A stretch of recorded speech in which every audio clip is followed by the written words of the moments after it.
Hayeng se Thangja Numit ko. Thangja Numit se Thangja ki Towba Yaba ritual and hara gadi cleansing gumba se Thangja Numitta Towba yai ko cleansing Towba and hara gadi kaino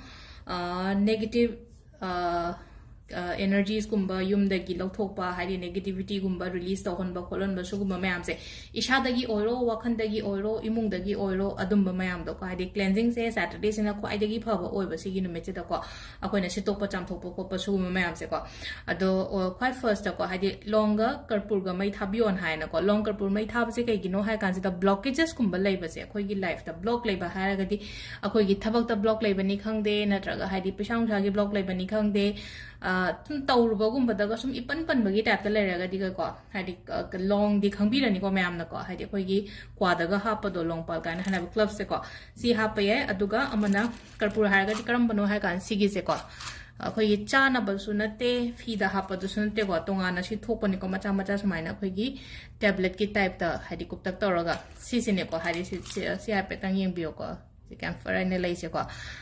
si to bi bayare ko adugi na haraga aduga amana mu kamaina kai toge ha kan sida ko hari kambi gumba malobiyo ko kambi se koina sizina da ba kambi gumba lause ba hari aina akoi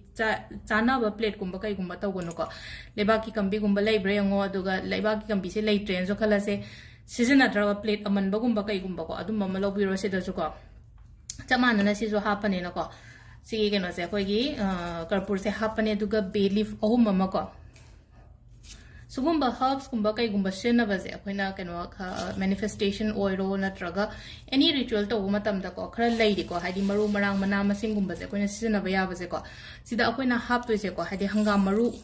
hapa phai ko aduga si se mai chukhat piraga burn to thoga aigi ka da loina mak keno to thoba ka da loina puthok bai da se gi mai khu myam se egi ka khodi mak da loina phangan biu ko aduga si se akoi gi mapan da kai da thangdo thambi gro si ma le ra ko khoina to ba ba se ko ani shure ko amana khoi first ki duna block ki oire si sina imung manung da gi nungai ta ba khot ta ba haidi negativity lo thok bai je khana ba chaina ba hara ga su khana ba chaina ba do phajara ge ko hai ba yo khan da ko adumai na gum ba to ba adum le re ko aduga yam yeng jale na khala se bai je haidi mi na yeng jale na tra angang da ga yeng jale ka khala se ba icham cham ba khoi ko chanam Manao Malose ko. Tana Manao se Kamina to do no high consider Maku Hokto Pusis and I Maku Hokte was Maku Hokto Aduga Katanko, Sugai bio crushed Taurenako, Aduga Kenota River Misi, Hadi Angon the Yingjan, Asian Yingzilena, Kalasiba office, Tana Tragate, Egitabato Minariba Mam,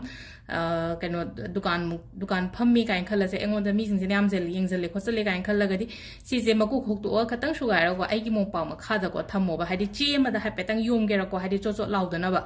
Aduga, Sigi Potse. Punkumari Tambio, Punkumari Tambio Haragadi, Hosek Puma Panda, Tauriana Kalasiba, Ataragadi Hayeng Puma Pansida, Sandegi Puma Pansida, Loto Oduga, Mapandalong Toko, Mapandalong Toko Haragadi, Imunda Gaida Hadi Loiravanina does been at Hadaragana, Hadaganova, Egi Yumgi Mapanda, Haragashumang the Lang Tokera, Kondong Madalang Tokera, Katang Lam the Lang Tokrova, Get Kiwang, that Lang Topirova, Adugangasagi, Akogi Society Gumbaleba, Hadi Flat Gumba, the Labor Copo, or Ragana, Adum Egi Yumgi Mapanda, Kaita the Maintaroga, Lang Topiba Mayareko, similar Aduga, last Kiwena, Amagatang, Hadi Simam, support Mam, say, the later in a color sebasum. Ataraga the egg nuaita, ma'am, se ko black color gi pen, manalo itoba, a paper, a chomalo, and a matao in Loreco, Nuaita Bahar, but distress iris in a co.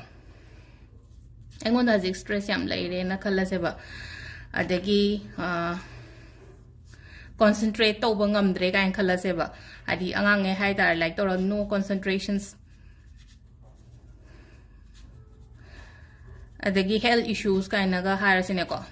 I want the Jose lady, but problems some lady, like on the lay and a color health issues at the so I na palm the pot ma'am, the loina black color, amana ero, aduga, hidi cut, loina cut toro, hidi, I palmed, I na uhening, but have on the natina sigi ma'am say, me maming power, eBay, me maming haragadi, I want the yamna disturbed over me, I want the yet pagum, me leragadi, maming do, iraga, just cut it, aduga, si say. Sisul Kakwina burnt out to a swagger. I did burnt a woman that Asomgi site the Tukera and a trago, China Tupa and a traga and adoption no matter zero consider Kalo had it just Krasano life again. Aduga Sigi Pots, mai thado ga magi keno sina haidi keno da langthokpiyo haidi phatau di langthok mafam da langthokpiyo ko haidi keno toroga haidi akoina universe da ga blow to thokpa adumaina na taba sisina akoi gi dustbin gumba kai gumba mapan gi dustbin da imung gi dustbin da na ta mapan gi dustbin gumba da thada ado sida leire ko khogi hayeng thangja numit ki tawgadabase ko ado aina amuka hana paise kai gino hai kan sida hayeng tawgadabado adum hapiro hai posu yawe ba haidi mamang hapta da tawgraga so kaw posu yawe duduna haidi amuka adum repeat tawbiro kaina hai posu yawe ko duduna ni ko ina mu repeat tawrai se sigi potsa ado tawbiro thangja numit ki su ko na kai no koina tawpa ya ba ko ado sida leire ngasi video se ma'am thank you